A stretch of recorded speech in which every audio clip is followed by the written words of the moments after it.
Happy birthday. Happy birthday to the birthday. Happy birthday to you.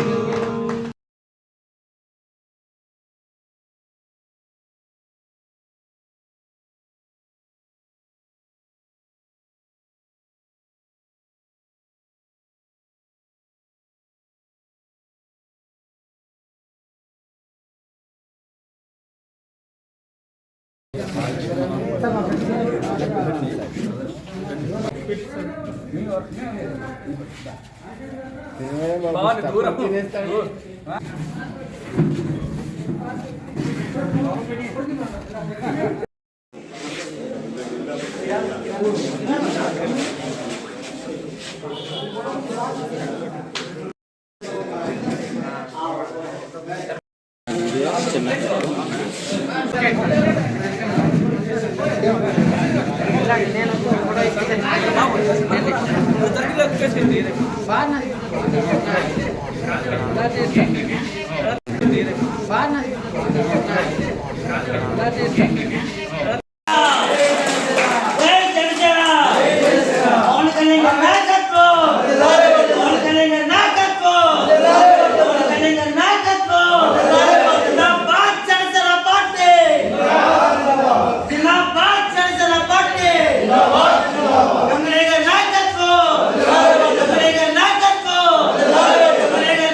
ఇక్కడ ప్రత్యేకంగా సమావేశమై మీకుండేటటువంటి సమస్యల మీద చర్చించుకొని కార్మికులకు ఉండేటటువంటి కష్టం సుఖంతో పాటు మీకుండే భవిష్యత్తు గురించి మీరు ఆలోచన చేసుకోవడం కోసం అని చెప్పేసి మన ప్రతి నెల 1వ తారీఖుని మన జనసేన పార్టీ కార్యాలయంలో మీరు సమావేశం పెట్టుకోవడం అనేది ఆనవాయితీగా జరుగుతూ వస్తున్నటువంటి పరిస్థితి.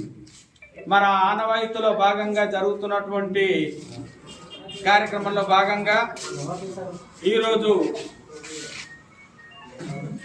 మన జనసేన పార్టీకి పాడేరు నియోజకవర్గంతో పాటు అరకు పార్లమెంటు కూడా ఇన్ఛార్జ్ అయినటువంటి నాకు పుట్టినరోజు వేడుకల సందర్భంగా మరి మా జన సైనికులు వాళ్ళ ఆనందం కోసం అభిమానంతో మరి ఈరోజు ఇక్కడ కేక్ కటింగ్ ఏర్పాటు చేయడం, ఈ కేక్ కటింగ్ సందర్భంగా మరి నా బర్త్డే కార్యక్రమానికి మీరంతా పాల్గొనడం నా అదృష్టంగా నేను భావిస్తున్నాను. అయితే మీ అందరికీ మనస్ఫూర్తిగా,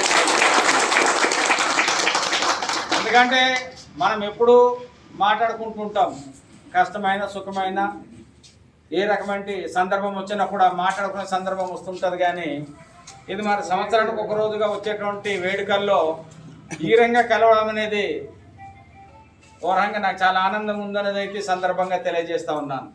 కాబట్టి మీకు మొదటి నుంచే కూడా కార్మికుల పక్షాన నిలబడేటువంటి పార్టీ జనసేన పార్టీ. గతంలో ఉచితంగా దొరికే ఇసుకను వ్యాపారం చేసినటువంటి వైసీపీ ప్రభుత్వం వల్ల అనేక మంది కార్మికులు ప్రాణాలు కోల్పోయి భవిష్యత్తే అంధకారంగా మారిన పరిస్థితుల్లో అటువంటి కార్మికుల యొక్క కష్టాన్ని గుర్తించి కార్మికుల యొక్క జీవితం బాగుపడాలి అనుకుంటే భవన నిర్మాణ కార్మికులకి భవిష్యత్తు ఉండే విధంగా మన యొక్క కార్యాచరణ, మన ఆలోచన విధానం ఉండాలని చెప్పేసి మరి పవన్ కళ్యాణ్ గారు విశాఖపట్నంలో ఓడిపోయిన కొద్ది రోజుల్లోనే శాండ్ మార్చ్ నిర్వహించి భవన నిర్మాణ కార్మికులకి ఆయన ఇచ్చిన భరోసా, ఆయన కల్పించినటువంటి ఆత్మధైర్యం మరి జీవితంలో ఎవరు మరవలేనిది అనేది అయితే ఖచ్చితంగా ఈ సందర్భంగా నేను తెలియజేస్తున్నాను. మరి ఆ రకంగా కార్మికులకు ఉండేటటువంటి కష్టాల మీద కానివ్వండి, లేదంటే భవన కార్మికులకి సంబంధించినటువంటి విషయాల మీద కానివ్వండి, పవన్ కళ్యాణ్ గారికి ఉన్నటువంటి అచంచలమైనటువంటి నమ్మకం, విశ్వాసం, లేదంటే మీ మీద ఉండేటటువంటి ప్రేమ ఎంత గొప్పదో మనమంతా కళ్ళారా చూసాం. కాబట్టి అటువంటి కార్మికుల్ని దృష్టిలో పెట్టుకొని వాళ్ళతో పాటు జనసేన పార్టీలో ఉన్నటువంటి కార్యకర్తల్ని కూడా దృష్టిలో పెట్టుకొని జీవితాలు ఎంతో విలువైనటువంటిది, అటువంటి జీవితాలు కుటుంబ పెద్దను కోల్పోతే ఆ యొక్క కుటుంబాలు వీధిన పడితే కుటుంబాల యొక్క జీవితం అంధకారం అయిపోతుందని చెప్పేసి తెలిసే క్రియాశీలక సభ్యత్వం పేరుతో మరి ఏదైతే ఇన్సూరెన్స్ పథకాన్ని ప్రవేశపెట్టారో ఆ ఇన్సూరెన్స్కి సంబంధించినటువంటి క్రియాశీలక సభ్యత్వం వల్ల వందలాది కుటుంబాల జీవితాలని నిలబెట్టినటువంటి చరిత్ర కూడా దేశ చరిత్రలో ఒక పవన్ కళ్యాణ్ గారికి జనసేన పార్టీకి మనం గుర్తుంచుకోవాలి. మరి ఆ రకంగా భవన నిర్మాణ కార్మికులతో ఆయనకు ఉండేటటువంటి అనుబంధాన్ని, లేదనుకుంటే సామాన్యమైనటువంటి కుటుంబాలు జనసేన పార్టీకి నమ్ముకున్నటువంటి వ్యక్తులు నష్టపోకూడదనేది ఆలోచన చేసిన విషయాల్లో మరి ఎంతో రాజకీయంగా ఉన్నతమైన స్థితికి ఎదిగినటువంటి వ్యక్తులు ఉన్నప్పటికీ, రాజకీయంగా కురువృద్ధులైనటువంటి వ్యక్తులు ఉన్నప్పటికీ, ఉన్నతమైన పదవులు చేసినటువంటి వ్యక్తులు ఉన్నప్పటికీ అటువంటి వ్యక్తులు ఎవ్వరికీ రానటువంటి మరి అటువంటి గొప్ప ఆలోచనలు రావడం అనేది ఒక సామాన్యమైనటువంటి కుటుంబంలో పుట్టి పెరిగి కానిస్టేబుల్ కొడుకుగా పుట్టి పెరిగిన వ్యక్తి కాబట్టి, కష్టాలు చూసినటువంటి వ్యక్తి కాబట్టి, కష్టాల విలువ తెలిసిన వ్యక్తిగా మరి సామాన్యులకు అందుబాటులో ఉండే ప్రయత్నం జరిగింది. కాబట్టి ఈరోజు పవన్ కళ్యాణ్ గారు తెలుగుదేశం పార్టీ అధినేతకి మరి జైల్లో పెట్టినప్పుడు అది రాజ్యాంగ విరుద్ధం, ప్రజాస్వామ్య విలువల్ని మరి జగన్మోహన్ రెడ్డి కాలరాస్తున్నాడు కాబట్టి మరి విలువలతో కూడుకున్న రాజకీయాలు జరగాలి, ప్రజాస్వామ్యాన్ని రక్షించబడాలి అనుకుంటే మరి అలాంటి విషయాలు మనం వ్యతిరేకించాలి, ఖండించాల్సిన అవసరం ఉందని చెప్పేసి మరి సెంట్రల్ జైలుకి వెళ్ళి ములాఖాతు పెట్టి ఆయనతో మాట్లాడి బయటకు వచ్చి జనసేన పార్టీ నాయకులకి కానీ కార్యకర్తల అభిప్రాయం కూడా తీసుకోకుండా నా మాటకి జనసేన పార్టీ నాయకులు, కార్యకర్తలు, అభిమానులు ఎంతగానో విలువిస్తారు కాబట్టి నా నిర్ణయాన్ని కట్టుబడి ఉంటారని చెప్పేసి ఆనాడు మరి ప్రజాస్వామ్యానికి వ్యతిరేకంగా జగన్మోహన్ రెడ్డి చేసిన కార్యక్రమానికి మరి ఖండిస్తూ చంద్రబాబు నాయుడికి అండగా నిలబడడం జరిగింది పవన్ కళ్యాణ్ గారు. ఆ అండగా నిలబడ్డటువంటి తరుణంలో ఏదైతే ఓటు చీలనివ్వకుండా మరి ప్రభుత్వ వ్యతిరేక ఓటును ఏకం చేస్తానని చెప్పేసి ఆలోచన చేసి నినాదం ఇచ్చారో పవన్ కళ్యాణ్ గారు, ఆ నినాదం మేరకు ఈరోజు రాష్ట్రంలో మార్పు జరిగింది, మంచి జరిగింది. కూటమి అధికారంలోకి వచ్చింది. అరాచక పాలన కొనసాగిస్తున్న జగన్మోహన్ రెడ్డి నేరస్తుడిని ఈరోజు ప్రజలు శాశ్వతంగా మరి తిరస్కరించిన పరిస్థితి మనమంతా చూసాం. మరి నేడో రేపో మరి ఏ జైలుకి పోయి కూర్చుంటాడో తెలియని పరిస్థితుల్లో జగన్మోహన్ రెడ్డి ఉన్నాడు. ఆ పార్టీ నాయకులకి భవిష్యత్తు గురించి ఆలోచించుకునే అవకాశం కూడా లేకుండా మరి అగమ్య గోచరమైన పరిస్థితుల్లో వాళ్ళు ఉన్న పరిస్థితి చూస్తూ ఉన్నాం. ఏదైనా రాష్ట్రానికి సంబంధించిన భవిష్యత్తు నాశనం చేసి, వ్యవస్థల్ని నాశనం చేసి, రాష్ట్రాన్ని అప్పులూబులో పెట్టి నిరుద్యోగుల దగ్గర నుంచి ఏ ఒక్కరికి కూడా భవిష్యత్తు లేకుండా చేసినటువంటి జగన్మోహన్ రెడ్డి మరి వ్యవస్థల్ని నాశనం చేస్తే ఆ నాశనమైనటువంటి వ్యవస్థలన్నీ కూడా ఈరోజు నిర్మించి బంగారు భవిష్యత్తును తీర్చిదిద్దడానికి జనసేన అధినేత పవన్ కళ్యాణ్ గారు, చంద్రబాబు నాయుడు గారు ఆలోచన చేస్తున్న విధానాలు మీరంతా చూస్తూ ఉన్నారు. దాంట్లో భాగంగా ఈరోజు నా జన్మదినం అనేది ఎంత ప్రత్యేకమైనటువంటిదో అంతకన్నా గొప్ప దినం. ఈరోజు వైసీపీ అరాచక పాలన నుంచి ముగింపు పలికిన రాష్ట్ర ప్రజానీకానికి హామీలు ఇచ్చిన దాంట్లో భాగంగా మరి 3000 పెన్షన్ చేయడానికే జగన్మోహన్ రెడ్డి 5 సంవత్సరాలు తీసుకొని వాయిదాల పద్ధతులు చేసుకొని వచ్చి ఎన్నికల ముందర మాత్రం 3000 చేయగలిగాడు. అటువంటిది కూటమి ప్రభుత్వం అధికారంలోకి వస్తే మేము 4000 రూపాయలు పెన్షన్ ఇస్తానని చెప్పిన తరుణంలో మరి ఈరోజు రాష్ట్రంలో గతంలో పెండింగ్లో ఉన్నటువంటి 3000తో పాటు కూటమి నాయకులు హామీ ఇచ్చిన దాంట్లో భాగంగా 4000 కలిపి ఈరోజు 7000 రూపాయల పెన్షన్ పంపిణీ కార్యక్రమం రాష్ట్ర వ్యాప్తంగా ఒక పండగ వాతావరణంలో జరుగుతున్న పరిస్థితి మనమంతా చూస్తూ ఉన్నాం. కాబట్టి అటువంటి మంచి భావజాలం ఉన్నటువంటి వ్యక్తి పవన్ కళ్యాణ్ గారు కాబట్టి ఆ భావజాలం ఉన్నటువంటి వ్యక్తి యొక్క ఆదర్శాన్ని మరి మీరంతా గుర్తించి ప్రతి నెల 1వ తారీఖున మన కార్యాలయంలో మీరు మీటింగ్ పెట్టుకోవడానికి ఆలోచన చేసినప్పుడు మీరు స్వేచ్ఛగా మన కార్యాలయాన్ని ఉపయోగించుకోండి అని చెప్పేసి మీకు నేను అవకాశం కల్పించడం జరిగింది. చాలా కాలం నుంచి మరి ఇక్కడ మీకు ఒక కరెంటుకి కానీ నీటికి కానీ దేనికి ఇబ్బంది లేకుండా ఉచితంగానే మేము కార్యాలయం ఇవ్వడం జరుగుతున్నది. ఇప్పుడే కాదు, భవిష్యత్తు రోజుల్లో కూడా ఈ విధానం కొనసాగిస్తాము. మీకు మేము తోడుగా ఉంటాము. ఖచ్చితంగా మేము అండగా ఉంటామని చెప్పేసి అయితే ఖచ్చితంగా తెలియజేస్తున్నాను.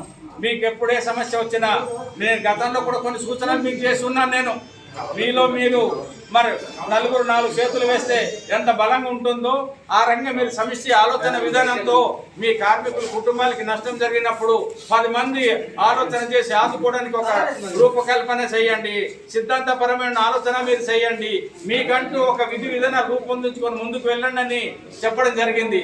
అలాంటి విధి విధానాలు రూపకల్పనలో కానీ మీకు ఏదైనా సలహాలు సూచనలు చేసే దాంట్లో కానీ ఎప్పుడు మీరు కోరినా దానికి తగ్గట్టుగా జనసేన పార్టీ మీకు తోడుగా ఉంటుందనేది అయితే ఈ సందర్భంగా తెలియజేస్తూ ఇలాంటి కార్యక్రమాన్ని పాల్గొనడం మీ అందరికీ కూడా మరొకమారు పేరున ప్రత్యేకమైన నమస్కారాలు తెలియజేస్తూ సెలవు తీసుకుంటాం.